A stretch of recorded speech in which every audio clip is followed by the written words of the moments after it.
Greetings! My name is Brad Hessel, and I am the Forward Party and Libertarian Party candidate for North Carolina Senate in District 18 in 2024. So, why am I running? And why should you consider voting for me?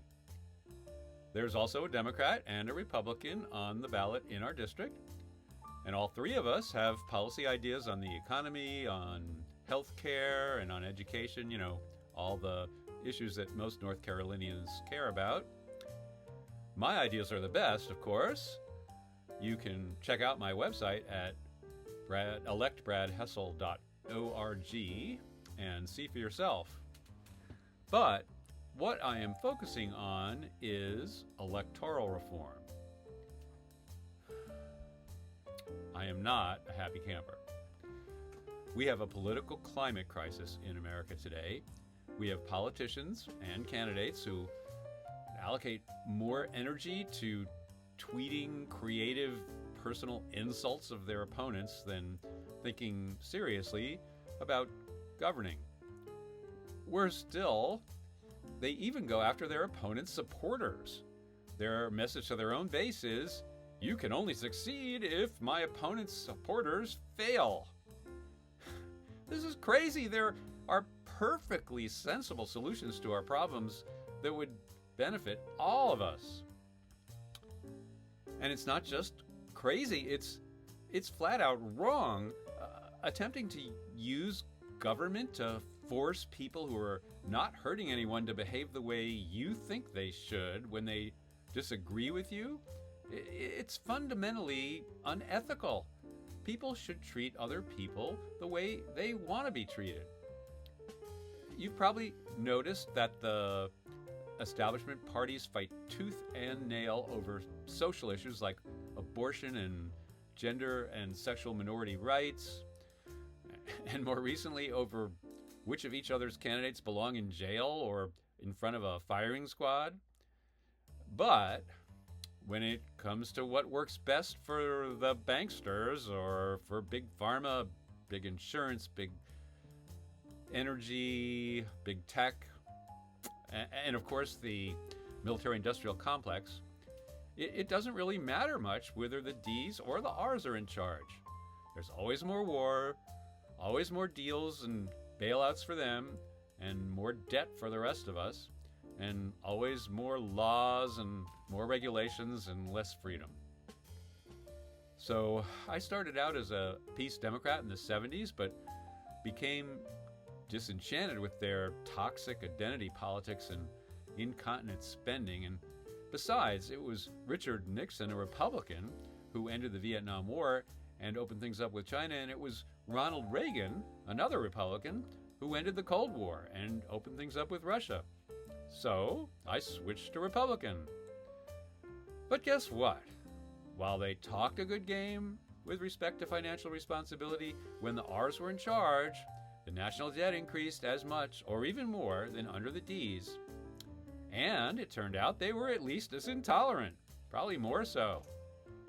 So when George W. Bush started 2 new wars at the turn of the century, I bailed and became an independent. Then I stumbled upon Congressman Ron Paul running for president in 2008 and was entranced by the cogent explanation he offered for all of this. What he said was that in 1776, our founders designed government to protect individual rights, provide for the common defense, and provide a stable currency to facilitate our conducting business with each other and with the rest of the world.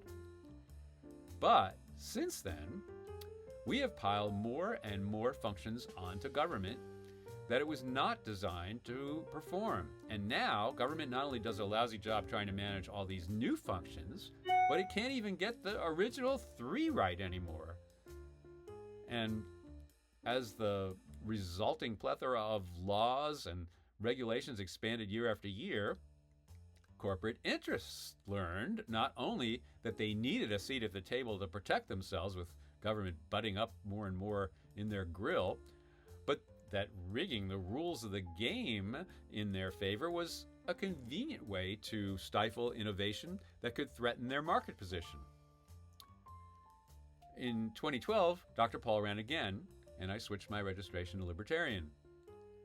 So most libertarians believe that the root of what ails us is that corporate interests control a government with too much power, and that the best solution is to prune back government to those original three functions.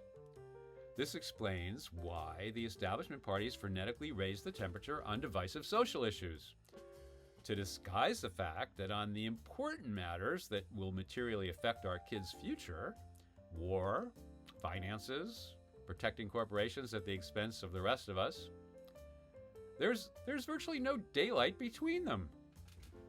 It turns out that these divisive tactics are another new function that government does really well, and as a result, we are facing not merely a political but also a social and cultural climate crisis today. Now, I'm not going to tell you that we can fix this at the state level here in North Carolina. It's a national problem. But both the Forward Party and the Libertarian Party of North Carolina favor a series of electoral reforms that will alleviate some of the worst symptoms. These include fairness for independent voters, instant runoff, also known as ranked choice voting, and nonpartisan redistricting. I will include links to descriptions of each of those proposals in the comments for this video, or just navigate to electbradhessel.org and check out the priority section. And if you think I'm on the right track here, please consider voting for me for North Carolina Senate in 2024. Thanks. This is Brad Hessel, and I approve this message.